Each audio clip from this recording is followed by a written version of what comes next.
Hey, it's Mike here, and today we're continuing the saga of why an ethical vegan would quit their vegan diet with CosmicSkeptic, who has, since my last video, dropped more details about why he actually quit. I don't know what kind of video this is. I don't know what I'm going to call it. I'm basically just trying not to sensationalize this. I just want to talk to you about some of the reasons why I found it very difficult to maintain a healthy plant-based diet. Right off the bat here, I want to be more compassionate and ask people to be so as well, because we should just be learning from what's going on here to help people out in the future. And in this case, he says that he had some pre-existing IBS, which led to sort of a cascade of issues, which we'll cover in detail. And I really want to try to throw out as many solutions as possible for him, because this is not an anti-vegan situation. He's not an anti-vegan by any means now, and he has been open to maybe coming back in the future when he gets things figured out. So I'm just happy to be supportive of that. And unfortunately, some vegans have gotten a little too crazy here and really negative and harassy and even, wishing some violence on him here. Said that if we were living in a time where it was still legal, she'd be calling for my public hanging. So I'm going to address that as well, and that detestable behavior that needs to stop. Right off the bat, let's cool some of the waters with some of the more amicable points that he made in his video that before it, we were not aware of, so we were all just reading into the situation. Firstly, a lot of us were reading into it as him saying that a healthy vegan diet is not possible. Generally, that's not his position. He says that it is, that, you can get all the nutrients on an adequately planned vegan diet. So people have been asking, well, what's this magical nutrient that you can only get from an animal product that you can't get from plants? I want to clarify from the start, there isn't one. Every nutrient that you need to be healthy can be found in an adequately planned plant-based diet. He also says that the issues that led him to quit a vegan diet were not actually caused by veganism. Again, he's not taking this anti-vegan stance. So I'm not trying to do an ex-vegan, anti-vegan thing. I'm not trying to come out and say, veganism did this to me, I had a horrible experience, and this is why you shouldn't be vegan. Like, I still want to encourage people to be vegan. I still want to encourage people, of course, to care about animal suffering. He also laments quitting veganism as a public figure. That could sort of make veganism as a movement look worse. I recognize that this kind of video can cause a lot of drama, bring a lot of attention, a lot of negative attention to the vegan movement, to animal advocacy. That's really something I'm trying to avoid. And then finally, as I mentioned, he has expressed some openness to getting those animal foods back out of his diet at some time in the future. So those are all positive. Then you might be like, if he thinks all that, then why did he quit being vegan? And we're going to unpack all of that. All right, now let's get into it. And I would summarize what happened to him as more or less a three-pronged sequence of events. We have his pre-existing IBS/digestive issues, as well as some extra mental anguish, which he discusses, not super transparently, but discusses, and then finally the resulting nutritional issues that arose from that. And he didn't really even make a case for a particular vitamin deficiency, just a general really calorie deficiency as he covers. But let's just get into the digestive stuff. Here he is. Now, for most of my life, I've had a particular set of health issues, just like most people have some health issues that I must stress are unrelated to veganism. They're not caused by veganism. I had them before I was vegan. It's nothing like that. But for instance, one of the most important or relevant here is IBS, or irritable bowel syndrome, which people have to varying degrees. I've suffered with it quite severely for most of my life. Right there, that is why I feel like this is a different case, and in that sense, it is refreshing, because there have been so many contradictions with ex-vegan cases in the past where I've had to dig back and show that somebody is being misleading, or the case that they had IBS before they went vegan. But no, now he's just saying it. Thank you. It's not been as bad as I've been getting older, but it essentially translates to having some severe stomach problems, as well as, I don't really know how to put it, but you need to make sure you have access to a toilet. For most of my childhood, one of the great miseries of my life was that I essentially wouldn't be able to go anywhere that didn't have an immediate toilet access, because otherwise I'd be absolutely stuck out, and the anxiety of just being there and knowing that that was the case would be enough to bring on the symptoms of IBS. Yeah, as you can already tell, this would really suck. This is also known as fecal incontinence or bowel incontinence. You essentially need to go really badly, and that can lead to a whole assortment of issues. And I applaud him for being very vulnerable. I mean, could you get on social media and say that and be like, I've got a set of poo-poo problems? I don't think you could. And this is actually pretty widespread in people who have IBS. From this study, between 15 and 20% of people with IBS have fecal incontinence, of course, to varying degrees. The problem is that, of course, when there was something I needed to be doing, so if I was giving a talk or a debate, or indeed if I was just hanging out with friends in a place that didn't have toilet access, if we were just going for a picnic or like hanging out by the river or something, I knew that if I was going to eat something and then go to these things, there was a good chance that I was going to run into quite a bit of trouble. And I'm a bit familiar with this problem because I know somebody who did have colorectal cancer. You know, they've never been vegan, aren't vegan, and they had a section of their large intestine removed, and their life is very largely dictated by whether or not there's a toilet where they're going. So yeah, that's super rough. I'm sorry, you have to deal with that. And he might already be aware of this, but I couldn't mention this without saying that, you know, there are treatments for this. A lot of people have this and they're able to get over with it. They don't have to have it for their whole life. And of course, it is worth it to first go after the root cause and, you know, maybe see a gastroenterologist and see if there is something specific that is causing the IBS. I wanted to throw that out there first. But then, of course, you have those secondary treatments from the National Institute of Health. You have things like bowel training where you essentially culture a schedule. So perhaps, you know, you've got your morning bowel movement and then you're less likely to have to worry about it going somewhere out midday. There's also pelvic floor exercises, you know, a different kind of booty workout, if I do say so, which could really make somebody resistant to having this become a problem. And some of those involve biofeedback therapy, which is, you know, working with a professional and a little bit more complex. And then, of course, there's just anti-diuretic medication, you know, from the Mayo clinics, such as Imodium. And these things, you know, looking at the side effects aren't too intense. Obviously, that should be part of the equation. And then going back to a root cause, there is one thing he said that really stuck out to me, that sometimes the fear of having the issue can actually make it happen in the first place. And the anxiety of just being there and knowing that that was the case would be enough to bring on the symptoms of IBS. And this makes me wonder to what degree anxiety is actually at the core of this whole thing. Because this is something that I do understand, you know, personally, whenever I'm in a life-threatening situation, you know, scaring the beep out of you is a real thing. Like, you can feel like you need to go. Thankfully, I haven't gotten to that point where I had to go, but I also had the experience of, you know, being a singer in Chicago. I had a rock band, and some of those first bigger shows that I did with a larger audience, like, I definitely was in the bathroom first, and a lot of the other singers were there too, just like clearing themselves out. So completely understand this. You know, he probably feels that same way with the debate stage, as he mentioned the stress around that. And this also just brings me to general anxiety treatments. Of course, working with a mental health professional, things like cognitive behavioral therapy, anxiety prevention and management techniques like breathing techniques, and on and on. And then there's also stuff you can do on your own, you know, especially in the realm of that physical response. There's things like a DNRS, or dynamic neural retraining system, which is not just a program, it's an online community. I've seen people with some issues sort of like that become solved. And of course, there's always like increasing exercise. I know people are tired of hearing it, but even in a situation where anxiety is involved, like maybe even more extreme sports type stuff, I don't know how much access he has to that, which can sort of help people manage anxiety in a comfortable situation so that when it happens, they can respond more appropriately, and then maybe he wouldn't have that physical digestive response. Another thing along the lines is the technique EMDR, also done by mental health professionals. You know, I'm just throwing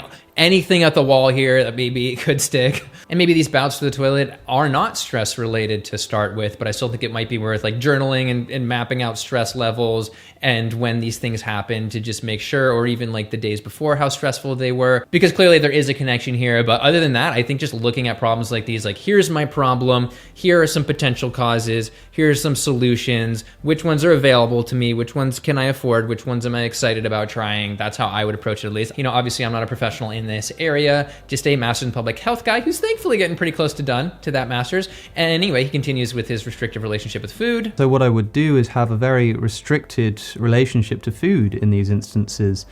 It meant essentially not eating, or eating very minimally and safely whenever I was in one of these circumstances. You know, this is another crappy anxiety effect, and it almost seems like it's a variation of anorexia nervosa there. I mean, instead of being weight concerned like most people are who have it, it's more of a concern of the negative physical effect that could happen after eating. So that totally sucks. I'm sorry he has to deal with that as well. But this is once again a situation where, like, going back to that original anxiety and the anxiety about the whole situation and just treating anxiety could be really helpful here. And my wish for him is that he's able to get that under control so he doesn't have to suffer. But you might be thinking, if this IBS thing was a problem before he went vegan, why is it becoming the reason that he's quitting a vegan diet?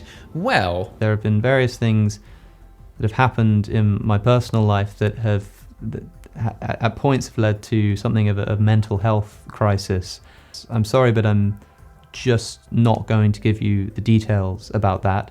I haven't given the details about that to my closest friends and family. Yeah, that is no joke. I'm not even going to try and speculate here as to what even happened. Obviously, it's very personal. I do, not have a problem saying this also plays into the whole anxiety thing. This is ending up being like an anxiety-related video. It's very likely that that was involved as well. So once again, this sucks. I'm really sorry that Alex has to go through all of this, and it sort of solidifies that if you're trying to help out the world through some type of advocacy, it's going to be a lot harder to do that if you have a bunch of intense personal issues going on. So I'm assuming that he sought out a mental health professional, and anybody in that situation, I really hope they're able to do that, whether it's locally, do services that are provided, or going like online to BetterHelp or something like that. And again, crucially, I'm not trying to say that this was caused by veganism, but look, there were days when I would be eating 0 calories, and periods where daily I'd maybe be eating between like 0 and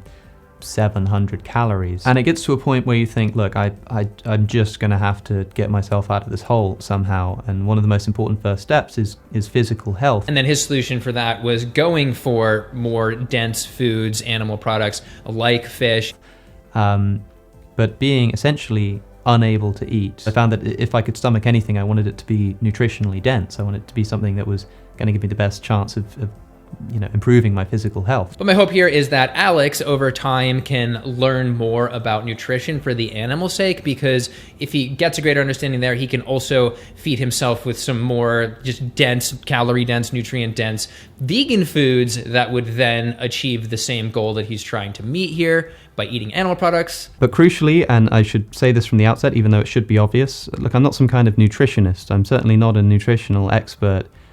And so I'm in a bit of an awkward situation here. And this is again where I think he would hugely benefit by getting somebody that is a nutritionist here, because they could sit him down. They could approach various angles here. Again, maybe even food journal and see if there are foods that are causing or triggering some of the IBS symptoms. Maybe it's just a food allergy. I don't know. That'd be like best case scenario, to just knock something out and be okay. Editing Mike here from the future. It has been a little hard to nail down what portion of him quitting was IBS versus the mental health issues, but it seems listening back that it really is mostly that mental health period. So I feel like if he's able to get out of that, he could normalize a diet again. But the rest of the video is assuming that IBS still is a major factor. Another nutritional thing that could have helped here was for him to just hit one of those vegan multi-nutrients that are just becoming more and more wide sweeping in terms of the nutrients they cover. I also know that it's been proposed for him to try something like Kachava or Huel, which is a meal replacement. Those are nutrient dense and convenient, especially in his unique situation. Anybody that's eating less than 1,000 calories a day, regardless of diet, could benefit from some of those things. Anyway, he then gets onto a list of the symptoms that he got as a result of really just not eating properly because of this whole cascade of issues. Despite obviously having a lot invested in this, I wasn't able to make it work. And so I ended up experiencing a lot of the typical symptoms that you hear in these kinds of videos. So these are the typical things that you hear about. I was experiencing fatigue, but at the same time as insomnia. I just wasn't sleeping properly. I was experiencing brain fog. I was unable to properly focus. I was feeling physically weak. I was having, a lot of bloating and a lot of gas, like a lot of gas. I was experiencing joint pain. I was experiencing all kinds of things that I found it very difficult to know what was being caused by my diet. Yes, a lot of these can be the direct result of eating only 700 to 1,000 calories on many days, but I'm also seeing a couple of these potentially being anxiety related as well, the not sleeping enough, and then brain fog, even though it can be caused by a ton of different things, can also, as I've talked about in the past, be disassociation, which is sort of your body's way of coping with a higher level of anxiety, derealization, depersonalization, and that stuff sometimes described as that. And crucially, as I say, this isn't something that's caused by veganism. It's not caused by a vegan diet.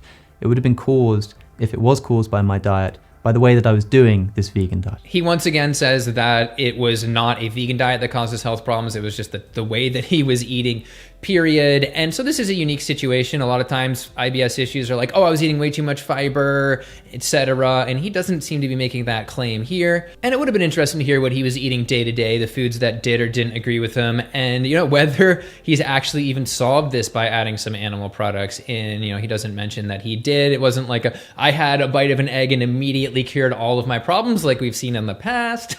Perfectly possible to be healthy on a plant-based diet.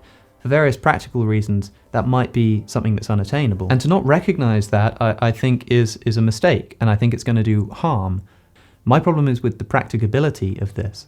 You can imagine in a situation like the one I've just described, how it can be difficult even to make sure you're getting the right amount of calories, let alone making sure that you're on top of your macro and your micronutrient balance. Now, it's important to stress that I don't have any health problems, at least to my knowledge, that are caused by veganism, right? Like the IBS thing, I'm not saying that veganism causes this. So this is something I covered in my last video about the sort of practicality versus the practicable/possible nature here. These definitions get really muddied, but is it attainable? But it really does seem like he is doubling down on like veganism was too hard for him based on now these extenuating circumstances. But I also want to mention my previous video and how I do still stand by the main points of that video, even though, again, it was looking inside of a black box, more or less, that for ethical vegans, it is very key to glean some nutrition knowledge. Really, I now view a basic nutrition knowledge for vegans as a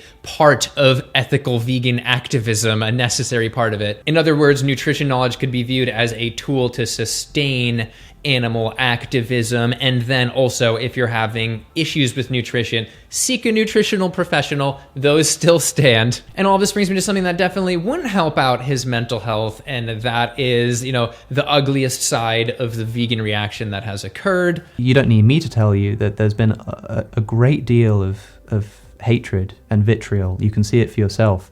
Of course, what you can't see is the things that people are messaging me privately. A lot of that is pretty standard, and as he said, he's even used to it, but some people have really crossed the line here. I mean, the exact context of this comment was a little unclear, but either way, I think it's unacceptable that vegan teacher was essentially saying if things were different, there should be a hanging referring to him.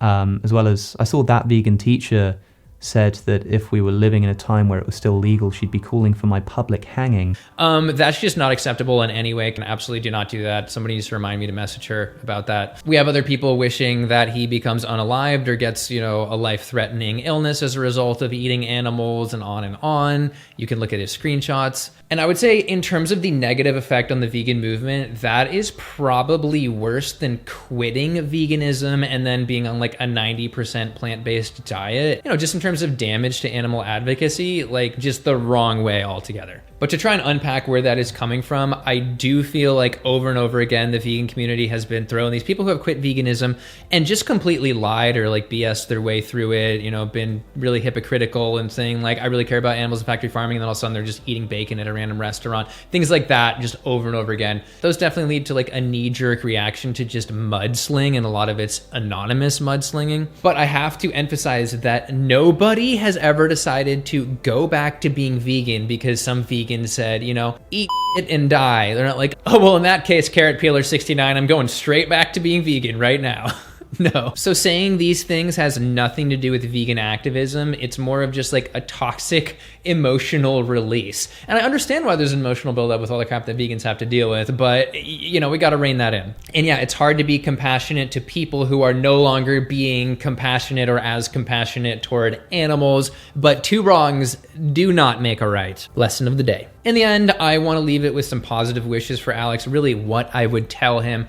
First of all, I just really hope that he's able to get fully through whatever mental health crisis he was talking about, and also just whatever sort of vein of anxiety there may be that is connected to all of these issues. I really hope that he's able to get to the core of that and solve it, which is difficult to do. And then as a result, I do hope that he is able to, glean some more nutritional knowledge and become nutritionally stable enough so that he can do what it appears that he wants to do, which is get those animal products back out of his his diet and get back onto a vegan diet and feel good and be healthy. And final point on the incontinence issue, I do believe that if he really focused on it and did some physical training and some other types of training, that he could at least become more resistant to it. It could become less anxiety inducing and on and on. And so I hope I put at least one thing that could help him out a little bit out there. Maybe this video won't help him at all, but that's my wish. And finally, vegans be nice, and let's just take what we've learned here and hopefully be able to help other people stay vegan in the future and maybe help Alex become vegan once again.